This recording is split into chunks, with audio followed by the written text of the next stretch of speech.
한 주간의 스포츠 이슈를 알아보는 시간입니다. 스포츠센터 오늘은 정주희 기자와 함께합니다. 어서 오세요.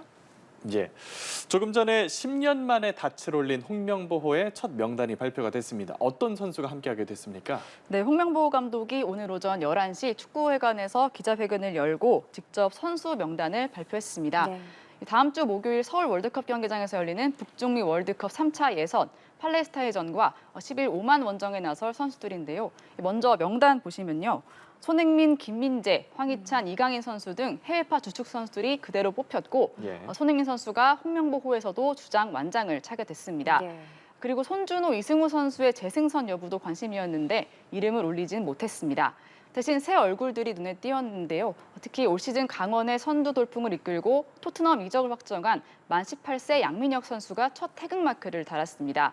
손흥민 선수가 18세 152일 만에 처음 A대표팀에 발탁됐었는데 이보다 20일 빠른 건데요.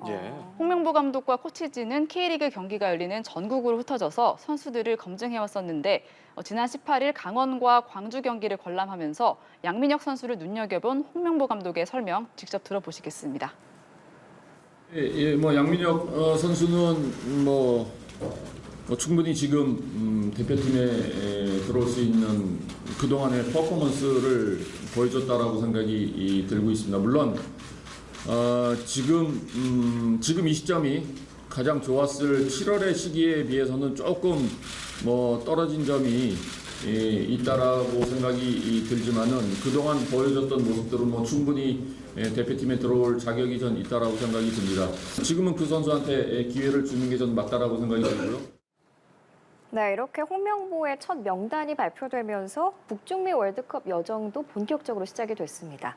이제 주축 선수들이 맹활약을 펼치면서 기대감이 커지고 있죠? 네, 그렇습니다. 한국 축구의 에이스 계보를 잇고 있는 손흥민, 이강인 선수가 연이어서 골 소식을 전해왔는데요. 네. 토트넘의 캡틴 손흥민 선수는 개막전에서 아쉬운 경기력으로 존재감이 희미했다 이런 혹평을 받았었습니다. 하지만 한 경기만에 이 평가를 완전히 뒤집어 버렸는데요. 에버턴전에서 두 골을 몰아치면서 에버턴 킬러의 면모를 유감없이 발휘하고 최고 평점을 받았습니다. 판더펜의 완벽한 패스를 받아 넣은 두 번째 골 상황에 대한 손흥민 선수의 설명이 화제가 되고 있는데요. 직접 들어보시겠습니다. I was saying, if you pass it now, I'm gonna kill you, you know, because there was long way to commit Mickey, commit like inside my head. So I was like commit, and he was committed, and he was playing perfect pass. You know, he was like a playmaker. 그리고 이 손흥민 선수를 잇는 차세대 에이스죠. 이강인 선수는 자신은 골잡이가 아니라고 했지만 두 경기 연속골을 넣으면서 특급 도우미에 더해 득점력까지 장착을 했습니다. 다음 주부터 시작되는 월드컵 3차 예선에서 2위 안에 들어야지 본선으로 직행할 수 있는데요. 손흥민, 이강인 선수가 이끄는 공격진의 전망은 이렇게 밝은 것 같습니다. 그런데 반면 수비의 핵 김민재 선수는 한국 시간으로 어젯밤 열린 개막전에서 실점의 빌미가 되는 치명적 실수를 범하면서 좋지 못한 평가를 받았습니다. 예, 역대 최고 멤버들이지만 이 대한축구협회가 클린스만 감독 경질부터 홍명보 감독 선임 과정까지 잡음이 계속되면서 좀 불안한 상황을 이어가고 있거든요. 여기에다가 홈 티켓 가격까지 슬쩍 올렸어요. 팬들이 좀 외면하고 있는 분위기죠. 네, 그렇습니다. 축구대표팀의 티켓은 축구협회가 직접 관리를 하는데요. 다음 주 이 상암에서 열리는 팔레스타인전 티켓 가격을 올리면서 팬들의 원성이 커졌습니다. 보시는 것처럼 붉은 악마들이 주로 응원을 펼치는 골대디 홈 응원석 가격을 5만 원으로 15,000원 인상을 했고 2등석도 10,000원씩 올렸습니다. 축구대표팀이 높은 인기를 누리면서 국가대표팀 홈 경기는 항상 매진을 기록해 왔었는데요. 이번에는 보이콧 목소리까지 나오면서 매진에 실패했습니다. 오늘 오전 9시 기준으로 전체 6만여 석 중에 6,000석 넘게 남아 있었습니다. 지금 그러면 티켓 가격을 도대체 왜 올린 건지 축구협회 설명이 있었나요? 네, 축구협회는 이 원정석 가격과 형평성을 맞추라는 AFC의 권고가 있었고 또 물가 상승분을 반영한 것이라고 해명을 했는데요. 문제는 이 티켓 가격을 올린 시점입니다. 저희가 지난주에 단독 보도했던 것처럼 축구협회는 올해 초에 천안 축구 종합센터 건립을 위해서 615억 원의 마이너스 통장을 개설하는 등 재정이 좋지 않은 상태입니다. 그리고 여기에 홍명보 감독 선임 과정에서 불거진 잡음 때문에 축구 팬들의 여론이 좋지 못한 가운데 이 티켓 가격을 올린 거라서 대한축구협회가 빚 부담을 전가한다, 축구 팬들을 무시한다 이렇게 공분을 사고 있는 겁니다. 예, 그런 얘기가 나올 만도 한 것 같습니다. 우선 축구협회 얘기는 여기까지 들어보고 또 다른 협회죠. 배드민턴 협회 얘기 들어보고 싶은데 논란이 계속되고 있죠. 네, 안세영 선수가 작심 발언한 이후에 논란이 계속되고 있는데요. 예. 안세영 선수는 지난주에 국회 비공개 간담회에 참석하고 윤석열 대통령과 함께한 선수단 만찬에도 참석을 했습니다. 그런데 이 자리에서 공식적으로 입장을 밝히진 않았는데요. 파리올림픽에서 금메달을 딴 뒤 대표팀과 함께 갈 수 없을 것 같다고 말했던 안세영 선수는 최근 한 국회의원과의 통화에서 자율 조율된다면 대표팀에서 다시 뛰고 싶다고 말한 것으로 전해졌습니다. 예. 현재 배드민턴 협회가 문제가 되고 있는 건 안세영 선수가 폭로한 대표팀 내 잘못된 관행 그리고 협회 예산의 절반 이상을 차지하고 있는 보조금을 제대로 쓰고 있는지 여부입니다. 예. 특히 이 배드민턴 협회장이 셔틀콕 계약을 맺으면서 회계 장부에는 없는 추가로 전체 30%에 달하는 용품 후원을 받았다는 논란이 터져서 문체부가 조사를 하고 있는데요. 오늘 국회에서 문화체육관광위원회가 열리고 있는데 유인촌 문체부 장관과 이기흥 대한체육회장이 출석한 가운데 배드민턴 협회와 축구협회 등 이 체육단체들의 전반적인 문제들이 다뤄지고 있습니다. 네, 조사 결과가 어떻게 나올지는 저희가 더 지켜보도록 하겠습니다.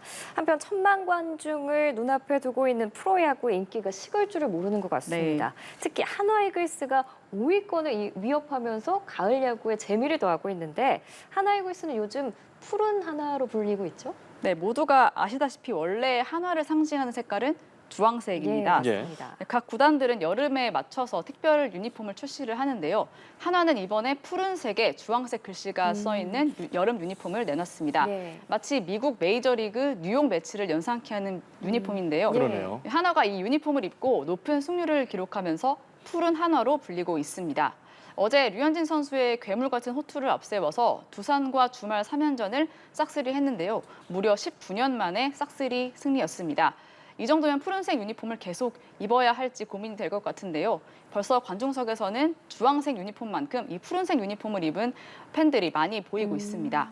한화는 현재 7위지만 가을 야구 마지노선인 5위와는 한 경기 차이에 불과한데요. 이번 주 롯데와의 3연전 결과에 따라서 가을 야구 막차를 노리는 KT와 SSG, 한화, 롯데, 희비가 엇갈릴 전망입니다. 그리고 정규리그 우승을 눈앞에 두고 있는 선두 기아는 악재를 맞았는데요. 12승으로 다승 공동 선두를 달리고 있는 에이스 내일이 얼굴에 타구를 맞으면서 예. 턱관절 골절 부상을 입게 된 겁니다. 예. 수술은 잘 끝났다고 하는데요. 그렇지만 정규리그 복귀가 어려운 상황으로 알려졌습니다. 이을이 윤영철 선수에 이어서 내일까지 이탈하면서 기아 선발진은 붕괴 상태에 놓였습니다. 예, 야구 소식 들어봤고 프로축구 K리그1 순위 경쟁도 치열합니다. FC 서울이 선두 경쟁에 뛰어들었죠? 네, 잉글랜드 프리미어리그 스타 출신인 제시 링가드의 진가가 제대로 드러나면서 FC 서울이 8년 만에 5연승을 달렸습니다. 예. 주말에 선두 강원을 꺾으면서 선두와의 승점 차는 5점으로 좁혀졌는데요. 한국 문화까지 완벽한 적응을 끝낸 링가드 선수는 우승 가능성이 생길 것 같다면서 욕심을 드러내기도 했습니다. 그리고 강등권 탈출 경쟁도 점입 가경인데요. 9위 대구와 꼴찌 인천의 승점 차는 2점에 불과합니다. 매 경기 생존을 위한 살얼음판 경기가 펼쳐질 수밖에 없는데요. 대전이 K리그2로 자동 강등되는 꼴찌에서 탈출하고 인천이 최하위로 내려앉았습니다. 예. 이렇게 치열한 순위 경쟁 속에 다가오는 경기 중에 가장 관심을 모으는 건 이 우승까지 바라보게 된 5위 서울과 생존 경쟁 중인 10위 전북의 맞대결인데요. 서울은 선두로 도약하기 위해 그리고 전북은 강등권에서 벗어나기 위해 승리가 필요한 상황입니다. 네, 한 주간의 스포츠 이슈들 스포츠센터 정주혜 기자와 함께했습니다. 고맙습니다.